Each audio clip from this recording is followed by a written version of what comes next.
hit like and subscribe. You're watching the Marc Lamont Hill official YouTube channel. Peace, family. It's your brother, Marc Lamont Hill. Welcome to Night School. Every night here on the Marc Lamont Hill official YouTube channel, we hold Night School. We break down the most controversial subjects, the most engaged debates, the most interesting topics going on in the world today. And tonight is absolutely no different. We will be talking about all the things going on in the world today. We're talking about Tea Party flips. We're talking about Karine Jean-Pierre, coming up and saying, hey, wait a minute. Democrats, not a fan anymore. We got, of course, all the drama from the Diddy trial. We got stuff from Gaza. But tonight we have an extra special treat. And I'm so happy to have her here once again at Night School. She is serving the 97th district in the Georgia House of Representatives. She is the first Palestinian and the first Muslim woman elected to that body. She is quickly becoming a national name and someone who has been a principal voice, not just on Palestine, but a range of issues in the United States. Please welcome back to Night School. It's so good to see you, Representative Ruwa Roman. Good to see you. Thank you so much for having me, and an early Eid Mubarak to those celebrating tomorrow. Yes. Eid Mubarak. It's so good to see you again. A lot going on in the world. What's been going on in Georgia? First, let's start there, because I know a lot's been going on in Georgia, and there's stuff that you've been wanting us to think about more, and I'd love to do that. Totally. So we actually wrapped up our legislative session in early April. We have about 40 legislative days, and they're spread out over about 3 months. And this was sort of one of the most, I would say, corporate giveaway type sessions that we have had in a long time, right? We had another massive tax break that had fundamentally and very extensively favored the wealthy and corporations, while continuing to cut so many different programs across the board. And they're programs that people rely on, and then they find out they're being cut well after the fact. And so, it's just like, whenever I'm in session, it's like always such a constant reminder of the importance of people focusing more locally. I know that there's always a lot of attention on national headlines, but the sort of motto I've been telling people is that every policy that you hate on a national level has started locally somewhere. And so this session in particular, we saw a lot of these Republicans trying to set up for their runs for next year, because we're going to have statewide elections next year. And so a lot of them were doing their special interests, like their corporate friends wanted some kind of bill to protect them from immunity. So one of them was for pesticide companies, particularly Monsanto, that has literally failed in 2 of its cases in front of the Supreme Court, and is now working to go to different legislatures to try to literally give themselves immunity from any potential consequences for their pesticides that can poison us. We had what was called tort reform, which is like a really technical term, but that just simply means it's harder to hold corporations accountable for hurting people. So for example, if you had a landlord who didn't fix a lock in time, and God forbid something happens to you, it's now much harder to hold them accountable. But these votes could have been stopped, right? In the case of tort reform, we had 9 Republicans cross over, but then 3 Democrats crossed over, right? And so in the case of the pesticide bill, same thing. It was, I think it failed by or passed by 4 votes or something like that. And so we're starting to see these sort of margins tightening, and these opportunities for us to actually take on corporations for real. And for the first time in almost 6 years, we finally have a Public Service Commission election, which is all about utility rates and being able to regulate utility companies, which we haven't been able to properly do in a long time too. Well, so there are people who are hearing about these initiatives, they're hearing about these developments, and they're saying, oh my God, that's amazing. I'm glad stuff is going on in Georgia. There's also people, because this is a global program, who are going to say, well, I'm not in Georgia. Why should I care about these developments?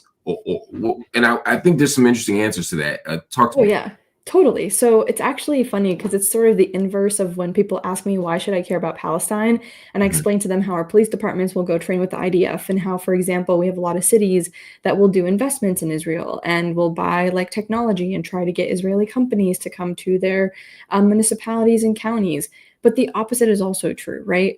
When these investments happen, those decisions are made by local elected officials. For example, right after October 7th, our Georgia governor bought $10 million worth of Israeli bonds without needing any kind of approval from the legislature, and had people like vehemently responded to that, which I think they would have if it happened now.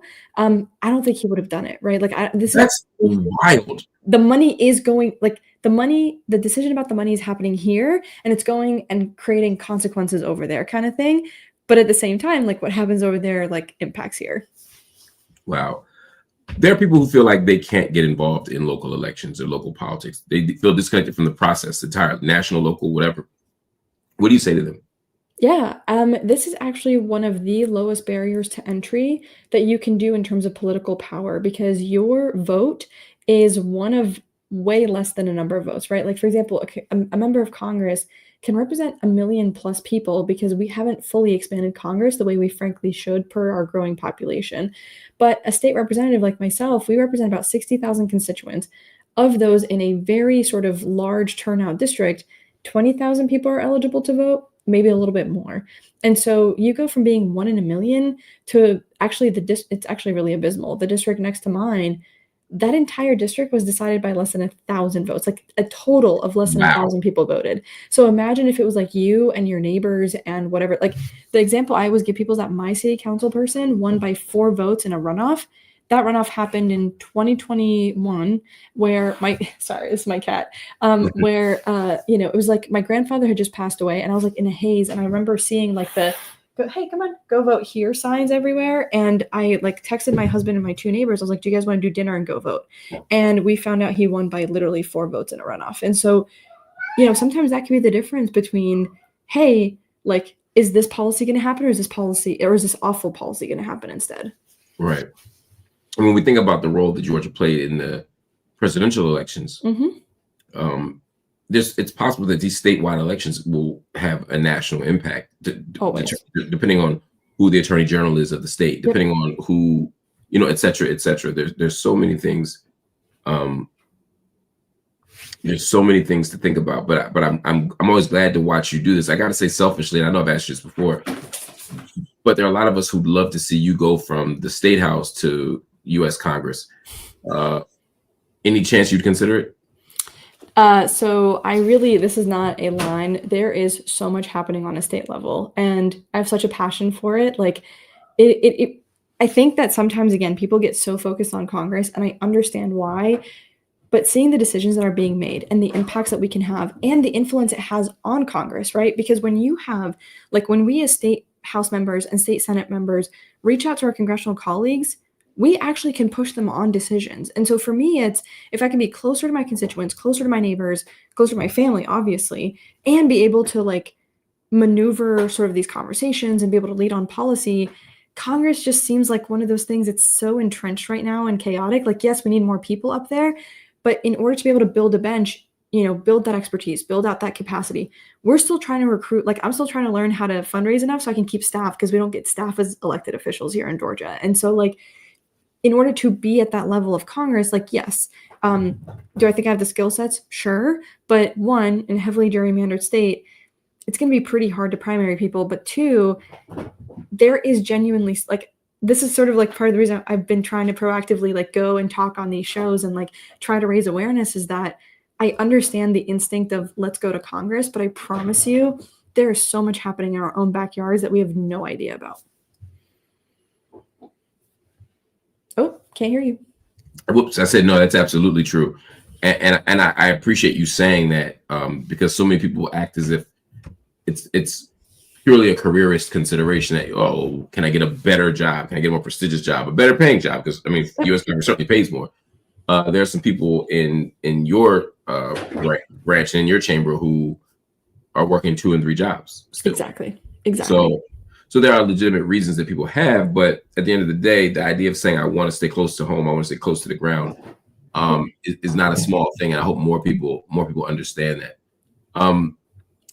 Someone said here, how is that third party vote working for y'all? Let me get this right. Bash the Democrats in Biden 2024, get deported in 2025. Great plan, guys. Obviously, you were not one of the people saying vote third party. You were one of the people saying something different. But I'm a Green Party member. Other people, who are on here have their respective positions. How do you make sense of that discourse that is happening now? There's a lot of bad idea third party people.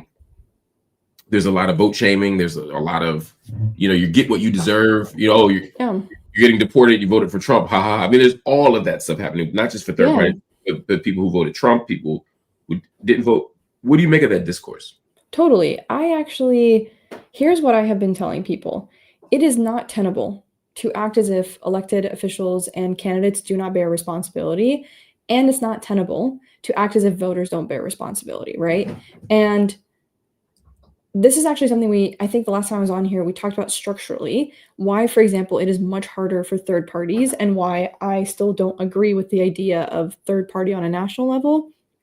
It's part of the reason why I try to educate people about local level politics, because then they can understand what is required for these building blocks, right? So the way I explain it is like 3 state house districts, so 3 districts like mine, make up 1 state senate district, and about 3.5 state senate districts make up a congressional district. So as you build up, right, as you build up your ability to mobilize voters, that's how you're able to get signatures very quickly. That's how you're able to spend less time on like suing just to get on the ballot, and you've got nothing left to, reach out to voters, right? So like that's my philosophy on third party and third party building. It's like, if you're that stuck on it, fine, but there is actually like work that has to be done to do that, and here are the steps you have to do that, and like arguing with me about it is not going to work, because I'm somebody who's had to knock the doors, I'm somebody who's had to talk to voters, I'm somebody who's seen how hard it is to break through the noise. And so if you're serious about this, these are the steps you have to take. Like, I don't like it, you don't like it, but that's just the way it works. Like, I am literally trying to give people this roadmap. In terms of the like, how did third party voting work out for people? Not only did Jill Stein get less votes than ever before, the Libertarian Party members actually lost ballot access for the first time in a very long time. And so the idea that like third parties are ascending, the idea that like there's been, and this is something I've tried to explain to people, is like, you do not build a movement through viral videos. That's just not going to work. Like, just because something is trending, like I remember all of my comments were like, I'm going this way, I'm going this way.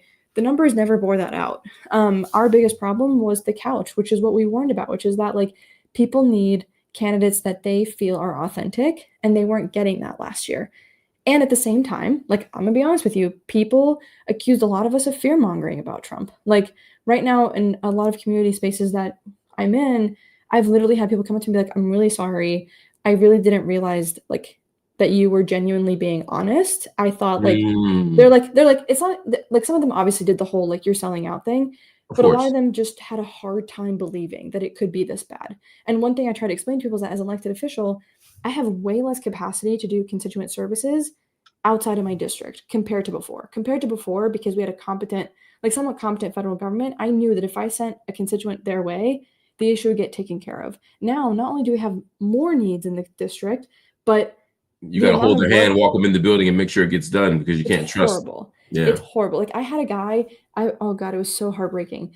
The Small Business Administration, which shut down a bunch of offices, had said that he took out a small business loan, even though he never did. It's like an old guy. They admit it. They're like, we know it's fraud. Like he was like, this never happened. They're like, yep, it's fraud. And then we kept trying to just get someone to send a letter to Social Security, because they were garnishing his Social Security checks, to just say, this guy never took out a loan. And he would call us. He's like, I'm really hungry. Can you please help us? And they're shutting down offices. They're firing staff. There's nobody for me to get in touch with. And it took maybe 4 or 5 weeks to finally get him a resolution. And thankfully, in the meantime, we were able to like connect him with like food banks and other resources. But that's sort of like, I know it seems like really small, but now imagine doing that for like so many more people and not having staff. And so like when people are like, FAFO, or like, these are the consequences of your actions, I'm like, this is a group project and we all kind of failed it. And the sooner we kind of like lower our egos and increase our humility a little bit, the sooner we can find a way out of it, even if it's not together, at least in the same direction. And that's an important point, because as long as we're kind of turning backs on each other, and as long as we're playing the blame game, we're still not focused on our actual political enemies. We're not focused on the actual opposition we face. we're instead saying, oh, it's your fault. No, it's your fault. It's your fault. And the truth is, it's nobody's fault at that level to me. I mean, it's far more complicated and nuanced than if only no one had voted green, we'd all be free right now. No, right? Or if only Hillary Clinton or Bernie or whoever were president, we'd be fine. We wouldn't be, right? I mean, there are good candidates, there are worse candidates, there are better candidates, but they're terrible candidates. But, you know, there's a bigger structural thing we have to constantly think about and constantly fix. And that's what I feel like we're not doing enough of. And I'm actually looking at some of these comments, and I do want to say, like, it has been, like, kind of annoying and exhausting that people keep trying to rehash the same things over and over again and not, like, learning a thing about what happened, right? Like, what I just explicitly said is that not only did people not put in the work, but that third parties actually did worse than ever before, just numerically. So the idea that, like, you know, this, and I think this is sort of the, like, this is what I mean when I say we're all in it together, is that the biggest, I think, or not biggest, but I would say the most dangerous form of messaging that I saw last year that impacted everybody, third party, two party, it doesn't matter, is this idea that your vote doesn't matter. There is no greater gift, that's so important. Genuinely no greater gift to these, like, corporate special interests, to all of these people that do not care about us, than for us to willingly give away what little power we still have under these systems, and for us to believe there's nothing we could do. Rolando Diddy said, you asked for what, 2 minutes? Speaking about not even. The Democratic National Convention this summer, to speak about your people being murdered, and they made you give the speech out on the street. I'll never forgive them for doing that to you. Sure. How do you feel about the Democratic Party because of that? Or so I think I said this, like, last time I was on here. I, like, the amount of times, so I was a Bernie kid, right? Like, in 2016. And the lesson I took away from that is I never want to mess with the DNC. Like, that became my lesson since 2016, is that, like, because frankly, it's nothing more than a legal entity to be able to facilitate fundraising and have, like, an arm that can, you know, put out ads and, you know, manage all funding and whatever. Like, it's just not an entity that has, like, on the ground, like, constant whatever infrastructure. And so when I was in Illinois, I wasn't there for the DNC. I was there for a panel with Arab American Institute. And so, like, it's so funny. This is the thing I became known for. Like, that's the irony of it all, is that even to this day, right? Like, post DNC and right now, the amount of DNC things I do are zero. Like, the amount of things I hear about, like, other than when the DNC chair was being picked, I don't interact with DNC related things, even as a state representative. Even our senators, right? Ossoff, Warnock, members of Congress, the DNC is just, like, it's kind of become this thing that everybody likes to use as a buzzword, and it's annoying, and it takes up a lot of media attention, and we're seeing that with some of the drama that's percolating right now on a party level. But the work that's happening is happening, like, at my county party, right? And I've said this before, like, the things I do, for example, I will partner with the Working Families Party, and I will partner with my local county Democratic Party entities, because those are the people who, like, I live in Gwinnett County, so it's a very diverse county. It has a large Muslim population, large Desi population. Ironically, my district has the smallest number of Muslims and Arabs, but that is sort of, I think, where people get, like, confused, that there's thousands of Democratic organizations around the world, or around the state, around the country, that are on a state, county, and city level, in addition to the DNC in these national places. And so, like, how do I feel about it? I feel about them just as annoyed as I was in 2016. The difference is now I understand it a little bit better. I understand the process of delegates. I understand, like, how to have that influence. I understand the role of money in politics, right? The fact that, like, great, Democrats outraised everybody, but the consultants really sucked, and learning about, like, that world of it and that part of the infrastructure. Like I said, I've gotten really lucky. I've had really good consultants who aren't going to try to rip me off. Like, one of mine literally one time said, hey, you don't really need that last mailer. I think you're good. And that meant less money for her and her team, right? But, like, it's that kind of stuff that you have to try to, like, build. Like, when I say building infrastructure, I don't just mean a list of potential supporters. I'm talking about people have the expertise to do the mails, to do the mail, to do the ads, to do the canvassing, to do all of that. Like, the DNC has nothing to do with that. And yeah, I'm pissed at them. It would have been something easy for them to do, and they turn it into we did find out, I think it was like a Notice article that said the Biden administration had deemed me a national security risk. And that's why they said no. So, like, a national security risk is crazy. That's such a terrible excuse. wild. They're capable of better lies than that. They told better lies than that. They're like, we don't want to risk negotiations, which we all know were like total BS and weren't going anywhere. So like, right. It sucks, right? It's a moment in time, and it's a very important moment in time that really had exposed a massive tension. And the thing that really gets me about Harris and her team was that she kept on Biden's team. Like they really wanted to run a white man playbook with a black woman's face on it. Like inherently, they didn't like her. Like Biden's people did not like or respect Harris, and you could see that in the way I don't know if it's true or not, but it certainly felt that way. It was horrible. Like they like completely isolated her from the people who she would have, I think, been way more comfortable with on the campaign trail, which meant that this is like my theory is that she then ended up relying more on like you heard about her like I think it was like her brother-in-law at Uber or something, or like her sister, like people who had no campaign experience, but she at least knew them and they had the worst political instincts, and next thing you know, the whole thing is tanking. Man, there's a lot there to think about. Before you go, can I get your take on a story? Yeah, please go ahead. I'm around. I'm hanging. My cat's asleep. Cat's asleep. Yeah. And you have two cats too. That's so Palestinian in so many ways. But most of the things I know don't have cats in the house. Whenever I'm in Palestine, I just see so many cats that I associate, like especially Jerusalem, I associate it with like cats. There's actually an account of a guy, I think in Nablus, that he's named a lot of the cats in the neighborhood. And so when he calls out to them, they actually like run over to him. And he's named them. Like one's like Zechariah and one's like, it's so deeply funny. It's awesome. That is hilarious. I got to look into that. All right, let's see here. There's a story that I definitely want your opinion on. It's about Donald Trump. Donald Trump just signed a new travel ban. And this time it hits 12 countries hard, including Haiti, Iran, Afghanistan, and Somalia. Now, for those that don't know, the new ban fully blocks people from countries like Libya, Eritrea, and Yemen. And it partially blocks folks from places like Venezuela, Cuba, and Laos. This, again, not a coincidence. But there's more to the story that I want you all to know. The White House claims it's about security and it's about protecting Americans. But let's be honest, this smells like a remix of the old Muslim ban with just a few new targets thrown in. And of course, this comes just days after an anti-Semitic attack in Boulder, Colorado.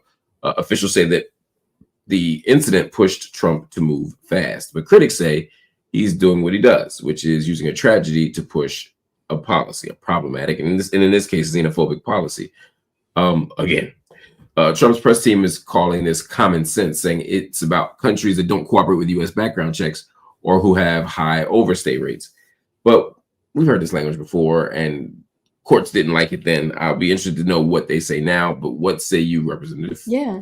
So not an attorney, this is obviously not legal advice, but from my understanding, what I'm hearing from advocates is that this is like, you know how the Muslim ban was struck down multiple times and there were like multiple iterations of it? This is like the final post Supreme Court rulings type Muslim ban. That's why we're not seeing the same kinds of disruptions at airports. That's why we're not seeing the same kind of chaos as the first time around.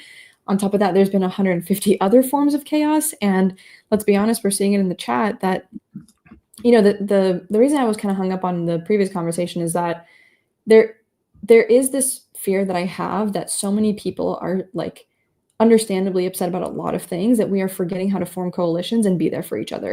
And we're starting to see that in responses to things like the Muslim ban, to things like deportations, to things like increasing police brutality, to things like, increased militarization of our communities. And so the one I will say, again, like Democrats had done a press conference on the Hill about it. It barely made a dent. What I've been telling folks is like, please continue to, if you have a lawyer, reach out to them. If you. Hello? Did we lose you? We have like other organizations that provide free legal services. Please reach out to them. But that's sort of what I make of it, is that like, we've been here before. What's really like the piece that annoys me personally is everyone keeps asking about the World Cup. And the response I keep getting is, well, money talks, and there's no way that's going to be disruptive. But the thing is, I don't think so. I think one of two things is going to happen. Either, I don't think money is going to talk in this case. I think that people's hatred extends way more than even money. Way bigger than money, absolutely. Way more. Like this is a situation where Stephen Miller's like on a case is on like the war path to make America white again.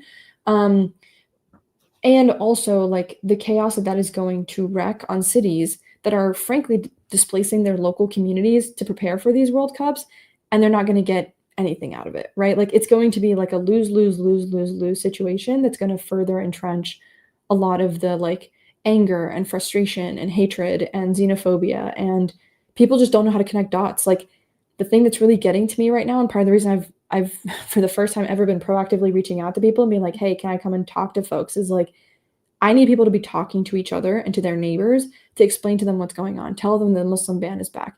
Tell them that they need to be prepared. We have got families in my neighborhood who I'm pretty sure just lost temporary protective status because of some of these like recent decisions. And they know I'm there for them. They know that I will be there if they need it. They know if there's an ICE raid that I will step in regardless of what that means. And people ask me all the time why, and it's like, this is sort of the part of what it means to be Palestinian, is that you see oppression in a way with a lens that very few people know. And yeah, so for me, the Muslim ban, unfortunately, is like nothing new. We've been preparing for it. And our challenge right now, really on everything, right? On everything from police brutality to immigration issues to, universities for all of their faults and for all of our distrust in various institutions, like the things that are being wrecked right now are things that are for us more than they are for the billionaires. Wow. Not a surprise there. And we'll talk later about the whole billionaire, not tonight, but we'll talk a little bit about the billionaire beef at some point. But there was one more story that I wanted to get from you before I let you go. I'm being selfish. No, I've got time. We're good. I really appreciate that, because it's so important to get your take on some of these stories. As somebody who works in this space, y'all know that phase. If you don't, I'm about to tell you. A loudmouth Tea Party Republican just switched sides, and he's telling Democrats to grow a spine and swing back. I'm talking about Joe Walsh, a former GOP congressman from Illinois and one of the early Tea Party brawlers. He just announced he's joining the Democratic Party. He says Trump's Republican Party is a full-blown cult and a threat to democracy itself. He says Republicans, actually he made a post on a Substack that's viral at this point. He says straight up, Democrats must fight. I mean, really fight. Now, he says Republicans go to war to win, and he says that Democrats act like they're still in the debate club. I don't disagree with that. Mm-hmm. Walsh is not your average never Trumper. He was MAGA before MAGA until he saw the whole game was fake. Now he's switched sides and he's calling out not just Donald Trump, but also the GOP enablers and Democrats' soft touch politics. He says he's pissed at the lies, the chaos, the greed, and the silence. And he's bringing that Tea Party energy to the left, or at least to the Democratic Party, pushing them to stop playing nice and actually fight for the people they serve. Now, I got to say to you, he's not alone, Roa, in this sentiment. Not by a long shot. Economist Bruce Bartlett, who's another former Reagan Republican, he got iced out of the GOP before calling out fascism earlier. He's been saying the same thing for years. Don't just debate MAGA, defeat it. Yep. I guess my question for you is, are we going to see a trend here? Are we going to see a pattern of this kind of behavior happening? Yeah, so it's actually really interesting that, and this is what I mean when I say, like, part of my annoyance is that people focus on national stuff and they are not paying attention to state stuff. That conversation not only has been happening, but when I say we, I'm saying like me and people who agree with me have been forcing those changes. So for example, we are in the minority, right, in Georgia on all three branches of government. And Republicans had they had gotten to our House chamber, to the floor to vote on 3 anti-trans bills. By the third one, we were like, we're not even going to debate you. Like the idea of debating people's humanity is just, we're done. Like, we're done with it. We walked out, all of us, the entire caucus, we didn't even do the debate. We had like our chair go up there and be like, do y'all know how many, do you know like the maternal mortality rate in your state? Do you know how many counties don't have an OBGYN? Do you know like all of this other stuff? Probably not, because y'all are busy worrying about what's in people's pants. Walked off, and we walked literally down the aisle. You can find these videos where all of us, including our entire leadership team, right? After a lot of like cajoling and trying to get them to understand that it's not just the young ones doing this. We're trying to explain to them that in this world, you need to be clear about who the villains are and you need to identify a path forward. So like saying Trump bad is never going to be enough. It also needs to be, here's what we also believe in, right? And what's so funny is that today, Republicans launched a paid ad campaign to attack us for it. So what me and this other colleague did is we downloaded the video and we replaced their audio with like super whiny, like, Oh shit. you know, you guys are so dumb kind of like language. And it like, we spent $0, right? Because we don't have, like, unlike Republicans that are, you know, the majority, they get these leadership picks and stuff, but there are still things we can do. We've been going all around the state trying to just talk to people and listen to them. There is actually a group of Black landowners whose land is being taken away by eminent domain by a private railroad company here in Georgia. I'm tired to hear that story. Continue, please. I'm just yeah.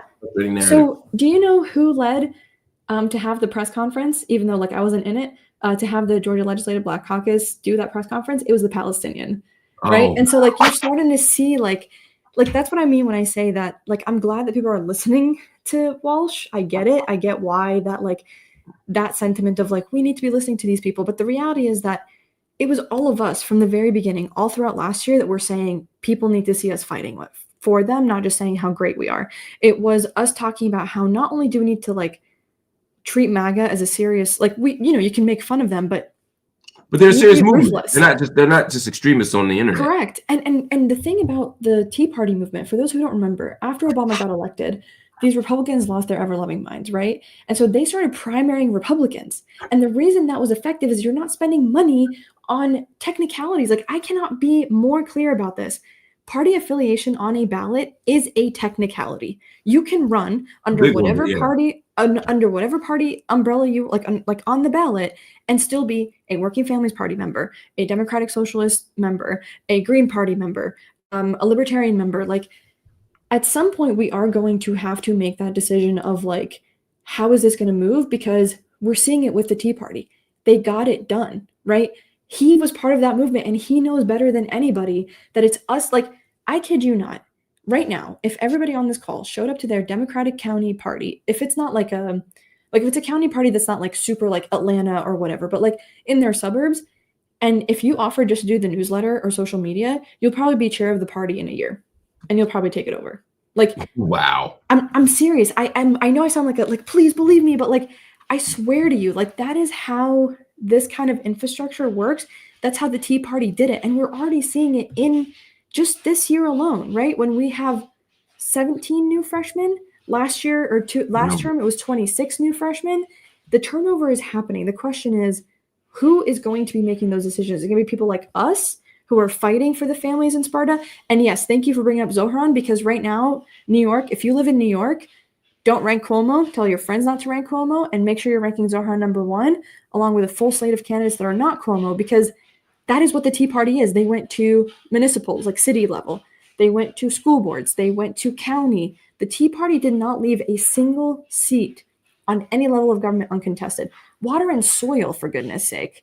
Like the commissioner for that. Like, they do all of it. And this is what I mean when I say the most dangerous language and messaging that I heard last year was that our efforts will never matter. And that, to me, is the most dangerous thing, because there is so much there that can matter. Sorry, my mute was on. So much indeed. I want to thank you for joining me tonight. It's been an absolute pleasure. How can people get a hold of you? Yeah, so my website is RUA, RUWA, the number 4, Georgia.com. RUA for Georgia is also my handle, like, everywhere. And then my first and last name is like my personal handle, where I like write a lot of my commentary and like my like nonsense posting. If you're curious to see the ad that we like made, you'll find it there. But you know, and there's a contact form on my website. So if you ever want to like set up time to chat about running for office, if you want to get plugged in, all of that kind of stuff, that's the best way to do it.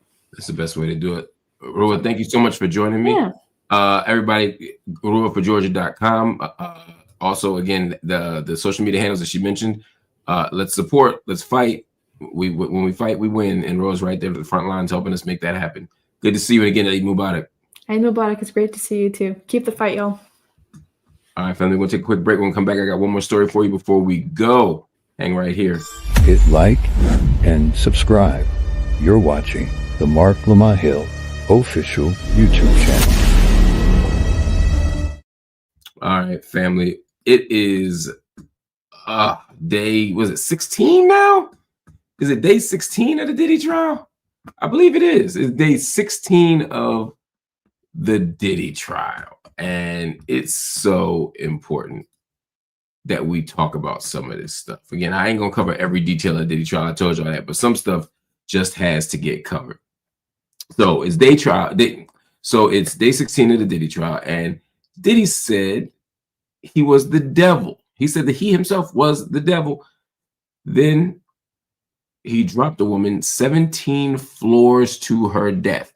Now, that's not my story. That is what Brianna Bongolan told Manhattan federal court today as the sex trafficking trial of Sean Diddy Combs took another wild turn. Bongolan, a friend of Combs's ex, Cassie Ventura, said he picked her up by the armpits and dangled her off a balcony in a rage, shouting, "Do you know what the F you did?" She said she was held in the air for nearly 15 seconds before being slammed into patio furniture, which left her bruised, in pain, and of course, suffering night terrors. I shouldn't say of course, but it's often the case when these things happen. She never went to the police, but she said she didn't go to the police because she was scared.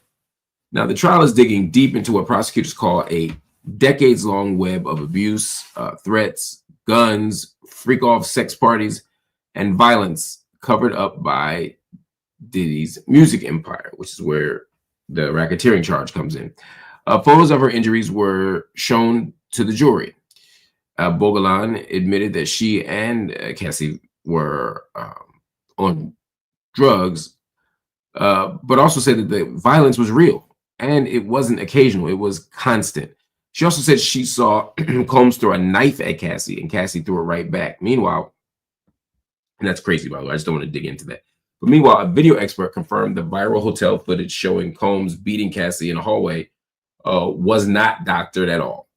Prosecutors also filed 10 sealed sex videos into evidence, allegedly showing Ventura in freak-offs Combs allegedly controlled and filmed using one of his aliases, Frank Black. Another woman, Jane, is set to testify under a fake name in the coming days. She says she was also forced into Combs's freak-offs. Her testimony is expected to take days, and according to sources, it could make or break this case. Those huge surprises here for Diddy Day 16. It's going to come down again, whether you believe him, whether you believe these witnesses.